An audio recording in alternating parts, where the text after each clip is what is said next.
घातले. काय झालं सासूबाई, मी तर ड्रेसच घातला. आपल्या परिवारामध्ये हे चालत नाही. ठीक आहे सासूबाई, घाल तुम्ही साडी. थांब सुनबाई, आधी माझ्यासाठी एक चहा.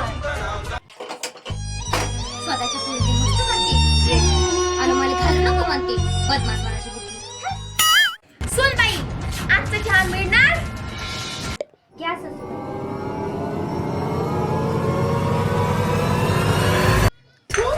हा काही चहा आहे? सुनबाई, तुला साधं तुझ्या आई वडिलांनी चहा मांडायचं शिकवलं नाही? ए सासूबाई, माझ्या आई वडिलांवर खायचं नाही, नाही तर माझ्या इथे कोणी पाहिजेच नसणार. सुनबाई, ही काही बोलाची पद्धत आहे? ए बुटे, जबरदस्ती करू नको. किती वेळ चालू आहे तुझं टीव्ही सिरियल? ए सुनबाई, तुझे हे आता अति होत आहे, समजलं का? माझं होत आहे अति की तुमचं